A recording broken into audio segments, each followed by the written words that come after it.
అందరికీ నమస్కారం. నా పేరు శ్రీనివాస్. మీరు చూస్తున్నారు శ్రీను సోషల్ గా యూట్యూబ్ ఛానల్. ఫ్రెండ్స్, ఒక మంచి టాపిక్ తో ముందుకు వచ్చి లైక్ చేసి సపోర్ట్ చేయండి. చాలా మంది వీడియోస్ అయితే చూస్తున్నారు కానీ లైక్ చేయట్లేదు. దయచేసి లైక్ చేసి సపోర్ట్ అయితే చేయండి. ఇంకా మంచి మంచి క్రికెట్ అప్డేట్స్ తో మీ ముందుకైతే వస్తాయి. లైక్ చేయకుండా టాపిక్ లకి అయితే వెళ్ళిపోదాం. 15 years old cricketer, world sensation Vaibhav Suryavanshi ఏంటి బ్రో ఇలాంటి పర్ఫార్మెన్స్? శ్రీలంక ప్లేయర్స్ కి భయం ఏంటో పరిచయం అయితే చేశాడు. నిజంగా ఎందుకురా కెలికాం ఈ వైభవ్ సూర్యవంశిని, ఎందుకురా స్లెడ్జింగ్ చేశామనే తర శ్రీలంక ప్లేయర్స్ కి అయితే చాలా చాలా బుద్ధి చెప్పాడు. ఎర్ర కొట్టేశాడు పో శ్రీలంక ప్లేయర్స్ కి. 11 బాల్స్ లో హాఫ్ సెంచరీ బ్రో, 11 బాల్స్ లో హాఫ్ సెంచరీ. అసలు గతంలో ఉండే రికార్డ్స్ ని కూడా బ్రేక్ చేసేసాడు. ఏబీ డివిలియర్స్ తర్వాత మాథ్యూ షార్ట్ వీళ్ళిద్దరూ 16 బాల్స్ లో హాఫ్ సెంచరీ అయితే కంప్లీట్ అయితే చేశారు. వీళ్ళ రికార్డ్స్ ని బ్రేక్ చేసేసి ఎవ్వరు అందుకోలేనంత రికార్డ్ అయితే క్రియేట్ చేశాడు. 11 బాల్స్ లో హాఫ్ సెంచరీ కంప్లీట్ అయితే చేశాడు. ఏంటి బ్రో ఇది? 29 బాల్స్ లో 94 రన్స్ అయితే కొట్టాడు. 8 సిక్స్లు, 10 ఫోర్లు, 324 స్ట్రైక్ రేట్ తో బ్యాటింగ్ అయితే ఆడాడు బ్రో. నిజంగా చాలా మంది మాజీ క్రికెటర్లు, చాలా మంది క్రికెట్ ఫ్యాన్స్ అంటే వైభవ్ సూర్యవంశిని అయితే చాలా ఆడుకున్నారు. ఐపీఎల్ ఫ్లాట్ పిచెస్ మీదే ఆడతాడు, ఇంటర్నేషనల్ పిచెస్ మీద ఆడలేడు అని చాలా మంది అయితే ఆడుకున్నారు, అవునా కదా? కానీ ఫైనల్ గా వన్ డే మ్యాచ్ లో కూడా, అవునా కదా, వన్ డే మ్యాచ్ లో ఎర్ర కొట్టేశాడు.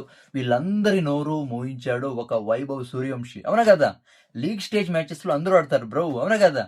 లీగ్ స్టేజ్ మ్యాచెస్ లో అందరూ ఆడతారు కానీ సెమీఫైనల్, ఫైనల్, క్వాలిఫైయర్లు, ఎలిమినేటర్ మ్యాచ్ లో ఆడేవానికి ఒక రేంజ్ అయితే ఉంటుంది, అవునా కదా? ఇప్పుడు అభిషేక్ శర్మ ఇక్కడ ప్లే ఆఫ్స్కి వచ్చిన తర్వాత పెద్ద పర్ఫార్మెన్స్ అయితే రాలేదు. ఈవెన్ ట్రావిస్ సెట్ నుంచి కూడా అంతే. ఎప్పుడో ఫైనల్కి తర్వాత ఎలిమినేటర్లు తర్వాత క్వాలిఫైయర్ మ్యాచెస్లో పెద్ద పర్ఫార్మెన్స్ ఏమి రాలేదు. చాలా మంది క్రికెటర్స్ లీగ్ స్టేజ్ మ్యాచెస్లో పర్ఫార్మెన్స్ అయితే ఇస్తారు, అవునా కదా? కానీ మెయిన్ మ్యాచెస్లో, ఇంపార్టెంట్ మ్యాచెస్లో ఎవరు పర్ఫార్మెన్స్ ఇస్తారో వాళ్ళకు ఒక రేంజ్ అయితే ఉంటుంది. ఎస్ఆర్హెచ్తో ఎలాంటి పర్ఫార్మెన్స్ ఇచ్చాడు ఎలిమినేటర్ మ్యాచ్లో? 29 బాల్స్లో 97 రన్స్ అయితే కొట్టాడు, అవును కదా? తర్వాత అండర్-19 వరల్డ్ కప్లో ఇంగ్లాండ్ మీద 80 బాల్స్లో 175 రన్స్ అయితే కొట్టాడు ఫైనల్ మ్యాచ్లో, అవును కదా? ఫైనల్ మ్యాచ్లో ఎవరైనా భయపడతాడు, ఏ క్రికెటర్ అయినా కూడా భయపడి ఆడతారు, అవును కదా? కానీ ఈ 15 ఇయర్ ఓల్డ్ వైభవ్ సూర్యవంశి మాత్రం ఎక్కడా భయపడకుండా, ఇది ఫైనల్ మ్యాచా, లీగ్ మ్యాచా, అంటే లీగ్ స్టేజ్ మ్యాచా, ఫైనల్ మ్యాచా అని తేడా లేకుండా ఎర్ర కొట్టేశాడు బ్రో. ఆ శ్రీలంక బౌలర్ మొహమ్మద్ సిరాజ్ అయితే ఒకే ఓవర్లో 26 రన్స్ అయితే కొట్టాడు. నిజంగా అసలు ఎంత పొగిడినా తక్కువే బ్రో వైభవ్ సూర్యవంశిని. ఎలా ఆడుకున్నారు బ్రో అంటే ఇండియా, అంటే ఈ సిరీస్లో, ఈ ట్రై సిరీస్లో చాలా అంటే చాలా, అంటే స్టార్టింగ్లో కొంచెం ఫెయిల్ అయితే అయ్యాడు.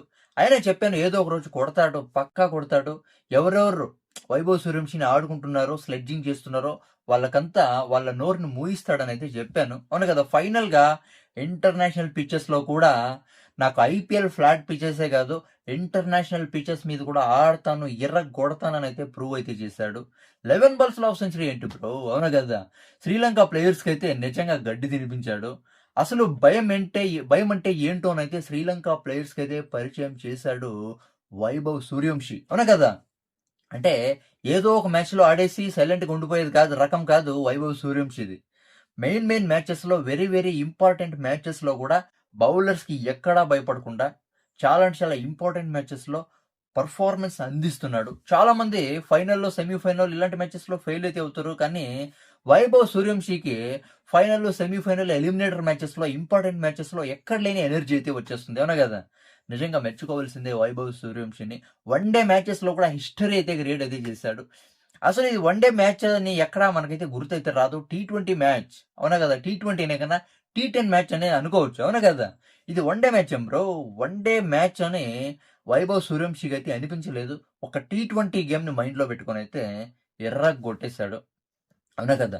ఇలాంటి పర్ఫార్మెన్స్ ఇస్తే నిజంగా ఇక ముందు కూడా ఇలాంటి పర్ఫార్మెన్స్ ఇస్తే 2027 వరల్డ్ కప్లో కూడా ఛాన్స్ అయితే రావచ్చు. ఇంకా 1.5 ఇయర్ అయితే టైం అయితే ఉంది. ఇలాంటి పర్ఫార్మెన్స్ ఇస్తే నిజంగా ఓడిఐ వరల్డ్ కప్లో కూడా ఛాన్స్ ఇస్తారు, ఆడతాడు, అవునా కదా? ఇక దీని గురించి మీరు అనుకుంటారు కామెంట్ అయితే చేయండి. నా ఎక్స్ప్లెనేషన్ ఇస్తే సబ్స్క్రైబ్ చేసి సపోర్ట్ అయితే చేయండి, లైక్ చేసి సపోర్ట్ అయితే చేయండి. బై.